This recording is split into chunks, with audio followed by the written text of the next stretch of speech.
Hey guys, welcome to a brand new vlog. Today is Monday, start of a new week. और आज की खास बात यह है कि मेरे घर पे आ चुकी है ये book mango millionaire by Radhika Gupta. नई नई किताब है, अभी रिसेंटली मार्केट में आई है और मैंने टाइम से ऑर्डर कर ली, टाइम से घर पे आ भी गई। और मेन खुशी की बात यह है किताब जब घर पे आ चुकी है तो मतलब एडिशन हो चुका है हमारी बुक कलेक्शन में। आप अगर पीछे देखोगे तो the book shelf is filling up quite fast. और इसके अलावा भी इधर उधर किताबें पड़ी हुई हैं, अब ये पूरी नहीं है तो खुशी होती है कि थोड़ी किताबें हम भी पढ़ रहे हैं, कुछ सीख रहे हैं, आपके साथ भी शेयर कर रहे हैं एंड बुक कलेक्शन को बढ़ा रहे हैं। कुछ कहते हैं ना कि rich people have big libraries and small TVs but poor people have big TVs and small libraries. तो वही बात है, फालतू चीजें लेने से अच्छा आप इधर पैसा लगाओ, 200-300 की किताब आ जाती है यार, इतनी बढ़िया और इतना कुछ हम सीख सकते हैं। दिस कॉस्टेड मी अराउंड $300 और अभी तो यार ये नई है, मतलब धीरे धीरे आप कहीं बाहर से लोगे तो और सस्ती पड़ जाएगी आपको। But anyways, is it value for money? Is it worth it? Is it worth your time specially? And क्या क्या सीखने को मिल सकता है देखते हैं। अभी मैंने इसमें 20-25 पेज पढ़े हैं, आपको कुछ सा रिव्यू देता हूँ, बेस्ट बात है जो मेरे को इसकी लगी वो बताता हूँ और हम स्टार्ट करते हैं। First things first, how does the book look and feel? Mango millionaire by Radhika Gupta, smart money management for a sweeter life इसके ऊपर लिखा है।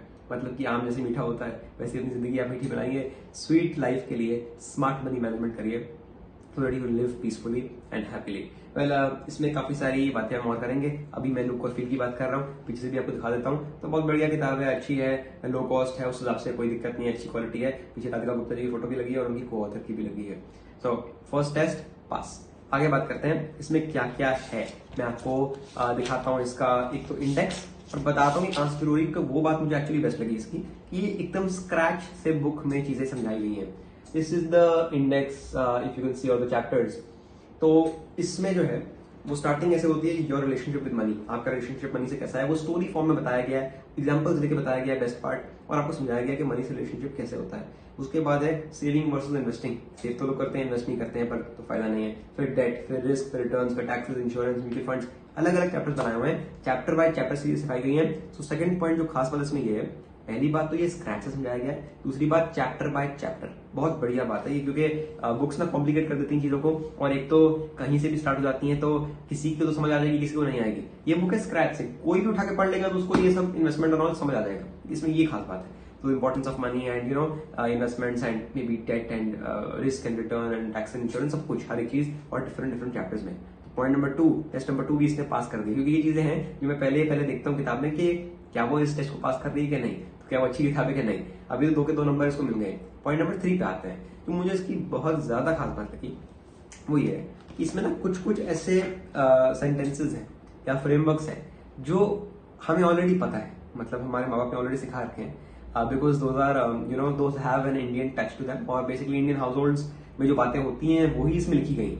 सो इट इज अ देसी book, a book for Indian specially, and एक आम इंडियन इंसान के लिए बनाई गई है कि कैसे वो यू नो बिना ज्यादा समझ रखे भी समझ सकता है चीजें, और सिंपल लैंग्वेज में और अपनी पुरानी लाइफ से रिलेट करते हुए।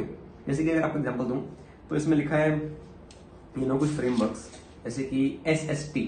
तो SST आपको लगेगा बहुत यू नो कॉम्प्लिकेटेड है कुछ है, मैं आपको दिखा भी देता हूँ। SST यहाँ पे आप देख सकते हो ऊपर अगर, तो मैं अभी पढ़ रहा था तो मैंने देखा, तो ये इसमें लिखा है honestly I am pretty glad I listened to you know my mom, it is a lesson rooted in the Indian middle class ethos of सस्ता सुंदर टिकाऊ। सो SST का मतलब है सस्ता सुंदर टिकाऊ, तो वो कोई बहुत ज्यादा ब्रॉड बेस्ड एक फॉर्मूला नहीं है, और उसको एक अच्छे फ्रेमवर्क में बना दिया जो हम ऑलरेडी सीख चुके हैं। और एक कहा गया है कि अगर हम ये बेसिक फ्रेमवर्क भी यूज कर लें चीजों के लिए और माइंडफुली परचेज करें तो हमारा आधा काम तो वहीं निपट जाएगा। देन एक और है VFM, वैल्यू फॉर मनी। अब अगेन ये हमारे माँ बाप हमें शुरू से बोलते हैं, क्या वैल्यू फॉर मनी वो है जो आप ले रहे हो, क्या वो वैल्यू फॉर मनी है, मतलब आपका वैल्यू मैक्सिमाइज होनी चाहिए, वेस्ट मिनिमाइज होना चाहिए। So it is you know pretty that simple, but it's just that we don't bother about it और we don't care about it until and unless हमारे साथ कुछ बुरा हो जाए, इस वजह से हमें मजबूरी में पैसे के बारे में सोचना पड़े, क्योंकि उससे पहले तो हम सेविंग एंड ऑल के बारे में सोचते ही नहीं है, हम भूल ही गए हैं कि ये चीजें क्या होती हैं।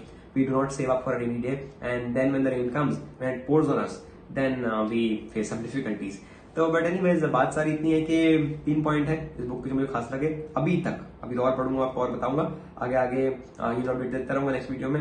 But for this video of course it is a very solid book just for $300, good book, good quality, good feel, good name, plus it start from the scratch. It is all chapter by chapter, so very very easy to understand and very easy to read for anyone. एक आम आदमी के लिए भी समझना बहुत आसान है। तीसरी बात, has an Indian touch to it, it specially for the Indian household, क्योंकि इसमें काफी बातें ऐसी लिखी, काफी स्टोरीज ऐसी हैं, एग्जाम्पल्स ऐसे हैं, स्टडी ऐसी हैं जिसमें इन्हीं चीजों का एक यूज किया गया है, तो आप रिलेट उससे बहुत अच्छे से कर पाएंगे और आपको मजा आने वाला है। तो अच्छी बुक है, अभी तक तो बढ़िया लग रही है, आगे बढ़ के आपको और बताऊंगा।